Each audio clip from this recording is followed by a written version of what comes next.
엄마 이제 혼자 사시기 힘드시잖아요. 요양원이 답이에요.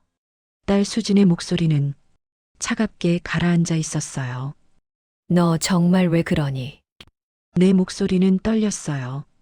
믿을 수가 없었죠. 엄마 감정적으로 받아들이지 마세요. 우리도 생각 많이 했어요. 아들 민호가 서류 뭉치를 탁자 위에 던졌어요. 요양원 입소 동의서였어요.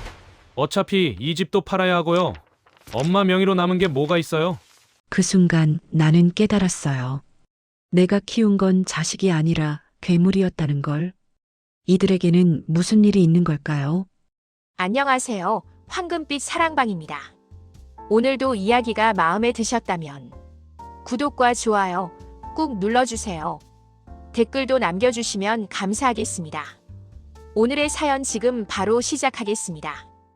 2023년 가을, 내 인생이 무너지기 시작한 건 그렇게 평범한 일요일 오후였어요. 72세의 나이에도 정정했던 나, 박영숙은 서울 강남구에 위치한 40평대 아파트 거실에 앉아 있었어요. 남편이 남긴 이 집은 시세로 20억이 넘었죠. 하지만 그날 이 집의 가치는 내게 아무 의미가 없었어요. 엄마, 정신 좀 차리세요. 수진이가 팔짱을 끼고 서 있었어요. 명품 핸드백을 든 그녀의 모습은 낯설었어요. 내가 아는 딸이 아니었죠. 민호는 소파에 비스듬히 앉아 휴대폰만 들여다보고 있었어요. 35세, 대기업 과장이라는 아들.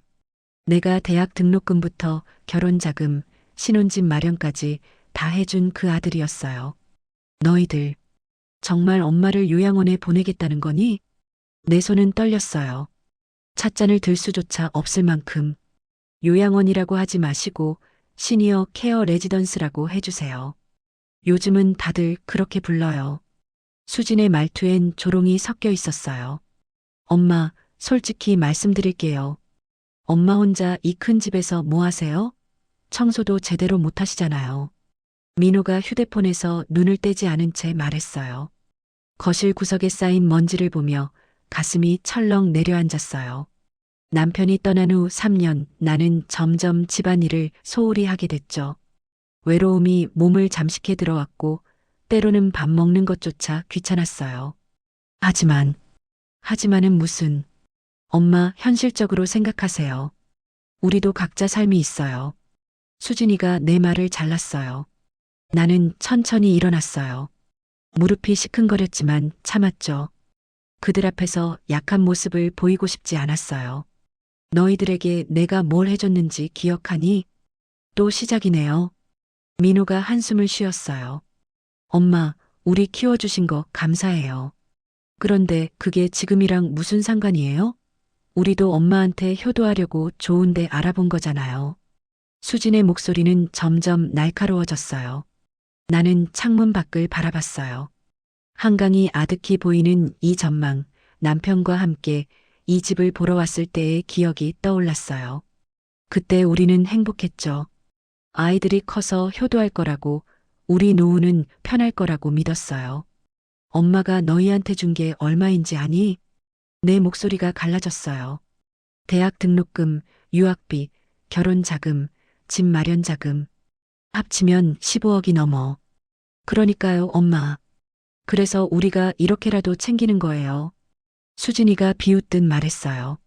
그 순간 나는 그들의 눈빛에서 읽어냈어요. 탐욕을, 냉혹함을, 그리고 나를 향한 경멸을. 그날 밤 나는 잠들 수 없었어요. 침대에 누워 천장을 바라보며 과거를 떠올렸어요. 내가 어디서 잘못한 걸까? 어디서부터 어긋난 걸까? 1980년대 나는 평범한 회사원이었어요. 남편 박정훈과 결혼하고 수진이를 낳았죠. 당시만 해도 우리는 가난했어요. 단칸방에서 시작했고 남편은 악착같이 일했어요. 여보, 우리 애들만큼은 고생시키지 말자. 남편의 말이 귓가에 맴돌았어요. 그래서 우리는 모든 걸 아이들에게 쏟아부었어요. 내 옷 한 벌 제대로 사입지 못하면서도 아이들 학원비는 빠뜨리지 않았죠. 남편은 퇴근 후에도 과외일을 했고 나는 아르바이트를 병행했어요. 수진이가 중학교에 들어갈 무렵 남편의 사업이 성공했어요. 부동산 투자로 큰 돈을 벌었고 우리 가족은 단숨에 중산층으로 도약했죠.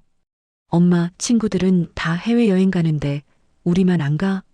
수진이가 투정을 부렸을 때 나는 웃으며 말했어요. 알았어. 우리도 가자.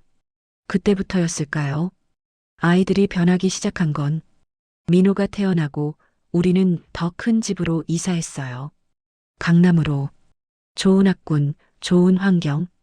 아이들에게 최고를 주고 싶었어요. 하지만 시간이 흐르며 아이들은 감사함을 잃어갔어요. 당연한 것처럼 받아들였죠. 명품 가방, 외제차, 해외 유학. 모든 게 그저 주어지는 것이었어요. 엄마, 이번 학기 등록금 입금 아직이에요? 대학생이 된 수진이의 전화는 언제나 돈 얘기로 시작했어요.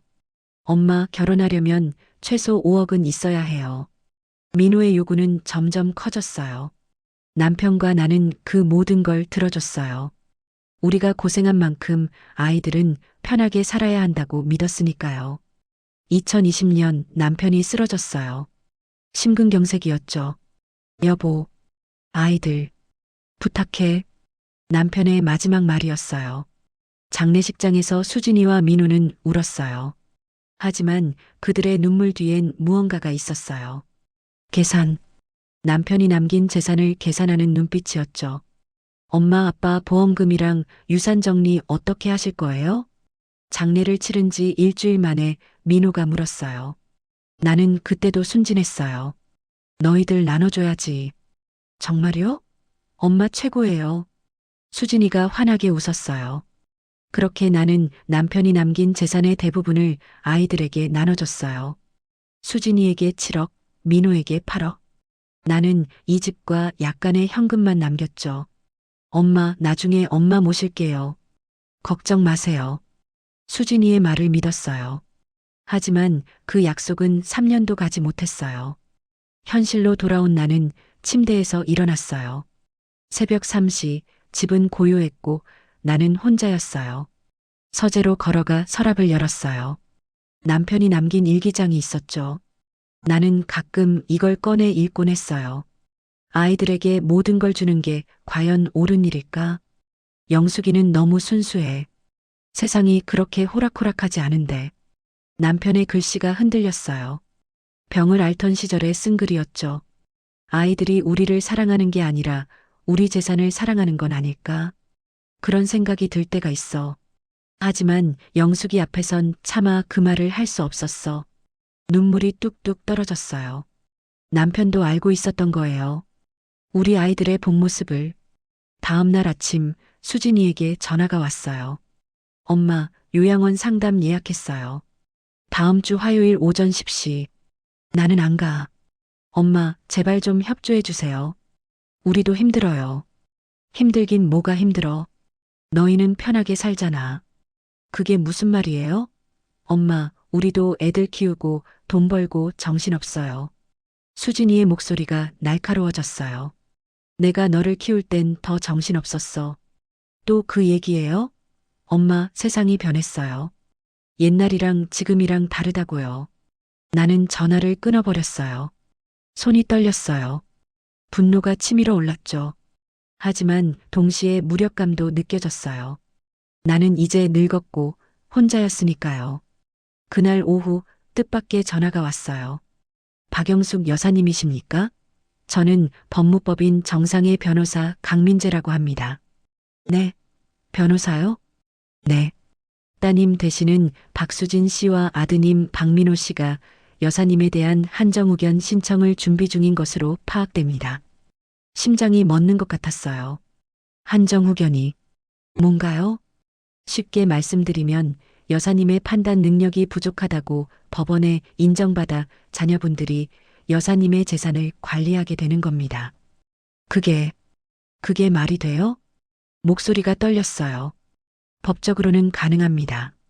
특히 고령이시고 혼자 거주하시는 경우 자녀들이 부모님의 안전과 재산 보호를 명목으로 신청하는 경우가 있습니다. 그럼 저는 아무것도 할 수 없게 되는 건가요? 재산 처분, 계약 체결 등의 제한을 받게 됩니다. 하지만 여사님, 아직 신청 전입니다. 지금 대응하시면 막을 수 있습니다. 전화를 끊고 나는 한참을 멍하니 앉아 있었어요. 내 자식들이 정말로 날 무력화시키려 한다는 게 믿기지 않았어요. 분노가 슬픔을 집어삼켰어요. 나는 서둘러 은행으로 갔어요. 내 명의로 된 계좌를 확인해야 했죠. 어머님, 잔액이 2천만 원 정도 남으셨네요. 은행원의 말에 어지러웠어요. 그게 말이 안 되는데요. 분명 5억은 있었어요. 기록을 보니 작년부터 꾸준히 인출되셨어요. 주로 따님과 아드님 계좌로 송금하셨고요. 그제야 기억이 났어요. 수진이의 사업 자금, 민호의 투자금, 손주들 학원비. 그들이 요구할 때마다 나는 돈을 보냈어요. 그럼 이 집은요? 등기부를 확인해 보시죠. 15분 후 나는 더 큰 충격을 받았어요. 어머님, 이 집 공동 명의로 되어 있으세요. 어머님 50%, 따님 25%, 아드님 25%. 그럴 리가 없어요. 2년 전에 등기 변경하셨네요. 그때였어요. 수진이가 가져왔던 서류들이 떠올랐죠. 엄마, 증여세 절세하려면 이렇게 해야 해요. 그냥 사인만 하시면 돼요. 나는 그 말을 믿고 서명했어요. 내용도 제대로 확인하지 않은 채 집으로 돌아와 소파에 주저앉았어요. 모든 게 계획된 것이었어요. 아이들은 이미 오래전부터 내 재산을 노리고 있었던 거예요. 그날 밤 나는 결심했어요. 당하고만 있을 순 없다고. 다음 날 나는 변호사 강민재를 만났어요. 제 재산을 지킬 수 있을까요? 가능합니다. 하지만 전략이 필요합니다. 강 변호사는 40대 중반의 날카로운 인상을 가진 여성이었어요. 먼저 집 지분 회복부터 해야 합니다. 증여세 절세 명목으로 서명하셨다면 사기나 착오에 의한 등기라고 주장할 수 있어요. 시간이 얼마나 걸리나요? 빠르면 6개월, 길면 1년입니다. 그 사이에 애들이 한정후견 신청하면요. 그래서 선제적으로 대응해야 합니다. 여사님이 정상적인 판단 능력을 가지고 계시다는 걸 입증하는 거죠. 강 변호사가 서류를 꺼냈어요. 정신과 진단서, 치매 검사 결과, 그리고 일상생활 능력 평가서. 이 3가지를 준비하세요. 그리고 그녀가 날 빤히 쳐다봤어요. 여사님, 정말로 자녀분들과 싸우실 건가요? 돌아갈 수 없는 다리예요. 이미 그들이 먼저 다리를 끊었어요. 내 목소리는 확고했어요. 다음 주 동안 나는 바쁘게 움직였어요. 병원에서 각종 검사를 받았고 모두 정상 판정을 받았죠. 치매도 없고 판단 능력도 온전했어요. 그 사이 민호가 찾아왔어요. 엄마, 왜 이러세요? 갑자기 병원 검사를 다 받으셨다면서요? 내 건강은 내가 챙기는 거야. 엄마가 요즘 좀 이상해요. 혹시 무슨 일 있어요? 민호의 눈빛이 날카로워졌어요. 너희들한테 한정후견 신청하려던 거 알고 있어. 민호의 얼굴이 굳었어요. 그게 누가 그런 헛소리를. 헛소리가 아니라 사실이잖아. 엄마, 오해해요. 우리는 그냥 엄마 재산 관리를 도와드리려고. 도와주는 게 아니라 빼앗으려는 거지. 엄마. 민호가 소리를 질렀어요. 그의 진짜 모습이 드러났죠. 알았어요. 솔직히 말할게요. 엄마, 이 집 팔아야 해요. 우리한테도 돈이 필요하다고요. 너희한테 이미 15억을 줬잖아. 그건 그거고 이건 이거예요. 엄마 혼자 20억짜리 집에서 뭐해요? 낭비잖아요. 나는 웃음이 나왔어요. 허탈한 웃음이었죠. 나가. 당장 나가. 엄마, 나가라고. 민호는 분노에 찬 얼굴로 집을 나갔어요. 그날 밤 수진이에게서 장문의 문자가 왔어요. 엄마, 우리가 왜 이러는지 아세요? 엄마는 모르시겠지만 저희도 힘들어요. 민호는 회사에서 구조조정 대상이고 저는 사업 실패로 빚이 3억이에요. 우리도 살아야 해요. 엄마 혼자 그 큰 집에 있으면서 우릴 이해 못하시는 거 정말 이기적이에요. 나는 전화를 걸었어요. 수진이가 받았죠. 내가 사업 실패한 거, 민호가 회사에서 잘린 거, 그게 내 잘못이니? 그런 뜻이 아니라 너희들이 돈 관리를 못한 거잖아. 내가 준 돈으로 뭘 했는데? 엄마는 우리 입장을 전혀 이해 못 하시네요. 이해? 내가 뭘 이해해? 나를 요양원에 보내고 집을 팔아서 너희 빚을 갚으려는 걸? 엄마, 제발. 너희들과는 이제 끝이야. 더 이상 내 자식이라고 생각 안 할게. 전화를 끊었어요. 눈물이 흘렀지만 후회는 없었어요. 일주일 후 변호사 강민재에게서 전화가 왔어요. 여사님, 좋은 소식이 있습니다. 등기 취소 가처분 신청이 받아들여졌어요. 집 지분이 100% 여사님 명의로 회복됩니다. 정말요? 네. 자녀분들이 사기적 방법으로 등기를 변경했다는 게 인정된 겁니다. 처음으로 웃음이 나왔어요. 진심 어린 웃음이었죠. 그날 오후 나는 오랜만에 동네 카페에 갔어요. 혼자 커피를 마시며 창밖을 바라보고 있는데 누군가 다가왔어요. 여기 앉아도 될까요? 60대 후반으로 보이는 남자였어요. 인상이 온화했죠. 아, 네. 저도 자주 오는데 부인 얼굴은 자주 봤어요. 인사하고 싶었는데 기회가 없었네요. 저는 이태수라고 합니다. 박영숙입니다. 그렇게 우리는 대화를 시작했어요. 태수 씨는 은퇴한 교수였고 3년 전에 아내를 잃었다고 했죠. 혼자 사시는 게 외롭지 않으세요? 외롭죠. 하지만 익숙해지더라고요. 저도요. 그날 이후 우리는 자주 만났어요. 카페에서, 공원에서, 때로는 전시회에서 태수 씨와 이야기하면 마음이 편했어요. 제 자식들도 비슷해요. 연락은 돈 필요할 때만 하죠. 태수 씨가 쓸쓸히 웃었어요. 우리 세대가 너무 많이 준 게 문제인 것 같아요. 그래도 후회는 안 해요. 그게 부모 마음이잖아요. 하지만 이젠 우리 인생을 살아야 할 때예요. 태수 씨의 말이 가슴에 와닿았어요. 한 달 후 민호와 수진이 함께 집으로 찾아왔어요. 그들의 얼굴은 일그러져 있었죠. 엄마, 등기를 왜 멋대로 바꿔요? 민호가 소리쳤어요. 멋대로? 원래 내 집인데? 우리 동의 없이 그럴 수 없어요. 너희 동의? 애초에 너희 이름을 올린 게 사기였잖아. 수진이가 눈물을 흘렸어요. 엄마, 어떻게 이러실 수 있어요? 우리 친자식인데. 친자식이라면 엄마를 요양원에 보내려 하지 않았겠지. 그건 엄마 건강 생각해서. 거짓말 그만해. 너희가 원하는 건 이 집이잖아. 민호가 테이블을 쾅 내리쳤어요. 그래요. 우리한테도 권리가 있어요. 엄마 아빠 유산 나눌 때도 엄마가 더 많이 가져갔잖아요. 그 돈으로 너희한테 얼마를 줬는데. 그건 우리가 받아야 할 몫이었어요. 나는 그들을 똑바로 쳐다봤어요. 나가. 다시는 내 앞에 나타나지 마. 엄마, 나가라고. 두 사람은 도끼 어린 눈빛으로 나를 노려보다 집을 나갔어요. 현관문이 닫히자 나는 주저앉았어요. 온몸에 힘이 빠졌죠. 다음 날 태수 씨와 만났어요. 그에게 모든 걸 털어놨죠. 힘드시겠어요. 힘들어요. 제가 잘하는 건지 모르겠어요. 영숙 씨, 제 얘기 좀 해도 될까요? 태수 씨가 조심스럽게 말했어요. 저도 비슷한 일을 겪었어요. 아내가 암으로 투병할 때 아들이 아내 명의 재산을 먼저 정리하자고 했죠.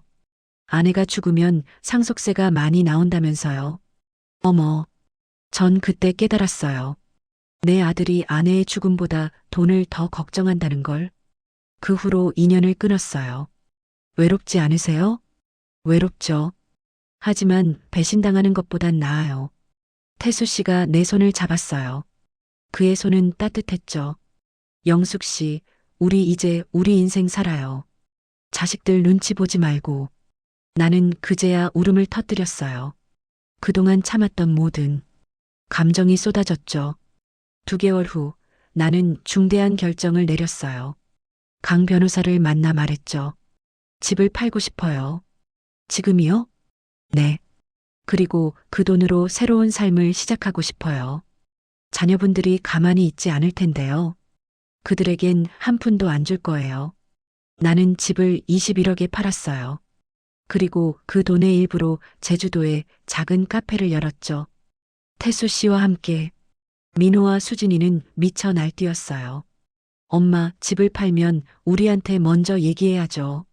왜? 내 집인데? 엄마, 이건 너무해요. 우리 상속분은요? 상속? 너희한테 줄 건 이미 다 줬어. 엄마가 정말 이러실 거예요? 수진이의 목소리가 떨렸어요. 그래. 나는 내 남은 인생을 내가 원하는 대로 살 거야.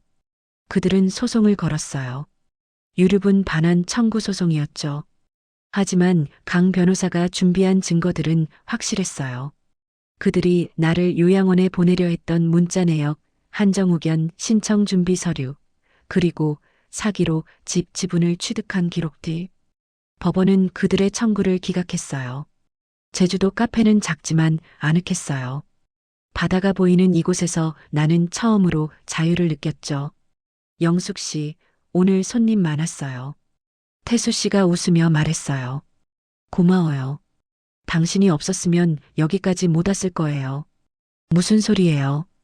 영숙 씨가 용감했던 거죠. 우리는 매일 바다를 보며 커피를 마셨어요. 손님들과 이야기를 나누고 저녁엔 산책을 했죠. 어느 날 낯선 번호로 전화가 왔어요. 할머니, 저예요. 지민이.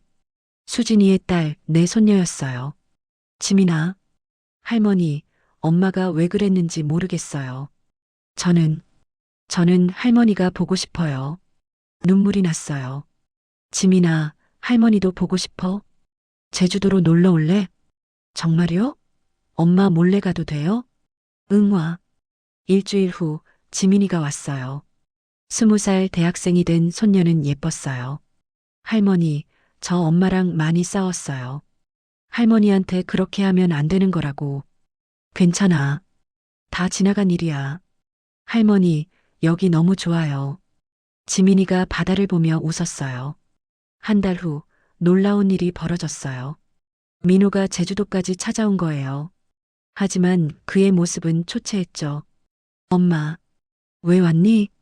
엄마, 제가 잘못했어요. 민호가 무릎을 꿇었어요. 회사에서 잘렸어요. 빚은 눈덩이처럼 불어났고 아내는 이혼하자고 해요. 나는 아무 말도 하지 않았어요. 엄마, 제발 도와주세요. 저 이제 어떻게 해야 할지 모르겠어요. 민호야, 넌 항상 받기만 했어. 스스로 해결해 본 적이 없잖아. 엄마, 나도 이제 없어. 내가 알아서 해야 해. 정말 이러실 거예요? 그래. 이게 내가 배워야 할 것들이야. 민호는 울면서 돌아갔어요. 마음이 아팠지만 나는 흔들리지 않았어요. 1년이 흘렀어요. 카페는 입소문을 타고 제법 유명해졌어요. 많은 사람들이 찾아왔고 그들의 이야기를 들어주는 게 즐거웠죠. 태수 씨와 나는 연인처럼 지냈어요. 결혼할 나이는 아니었지만 함께하는 것만으로 충분했어요. 영숙 씨, 행복해요? 응, 진짜 행복해. 지민이는 방학 때마다 와서 일을 도왔어요. 수진이는 연락이 끊겼지만 손녀와는 관계를 이어갈 수 있었죠. 어느 날 카페에 익숙한 얼굴이 나타났어요. 수진이었어요. 엄마, 그녀의 얼굴은 많이 지쳐 있었어요. 왜 왔니? 엄마, 미안해요. 제가 너무 나빴어요. 지금 와서 사과하면 뭐가 달라지니? 아무것도 안 달라질 거 알아요. 그래도 말하고 싶었어요. 엄마, 정말 미안해요. 수진이가 눈물을 흘렸어요. 진심이 느껴졌죠. 수진아, 넌 돈만 보였니? 엄마가 보이진 않았어? 보였어요. 근데 그때는 제 욕심이 더 컸어요. 이제야 깨달았어요. 제가 얼마나 큰 실수를 했는지. 나는 한숨을 쉬었어요. 앉아. 우리는 오랜만에 마주 앉았어요. 엄마를 용서해달라는 게 아니에요. 그냥 엄마가 행복하신 거 보니까 다행이에요. 너는? 저도 이제 일어서려고요. 제 힘으로. 엄마한테 더 이상 기대지 않고. 그게 맞는 거야. 우리는 오래 이야기했어요. 화해는 아니었지만 끝은 아니었죠. 2년이 더 흘렀어요.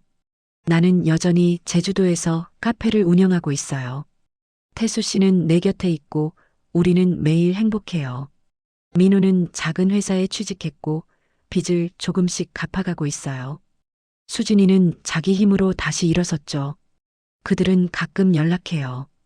돈을 달라는 게 아니라 안부를 물으려고. 어느 날 강 변호사에게 전화가 왔어요. 여사님, 자녀분들이 달라졌다는 소식 들었어요. 네, 조금씩 변하고 있는 것 같아요. 그게 진짜 복수예요. 복수요? 네. 그들이 스스로 깨닫게 만든 거잖아요. 당신이 없어도 살 수 있다는 걸. 전화를 끊고 나는 바다를 바라봤어요. 복수는 파멸이 아니었어요. 그들을 무너뜨리는 것도 아니었죠. 진짜 복수는 내가 행복해지는 거였어요. 그들 없이도 웃을 수 있다는 걸 보여주는 것. 그리고 언젠가 그들이 진심으로 변했을 때 다시 가족이 될 수 있다는 희망을 남겨두는 것. 영숙 씨, 뭐 생각해요? 태수 씨가 다가왔어요. 아무 생각 안 해. 그냥 행복해. 우리는 손을 잡고 바다를 바라봤어요.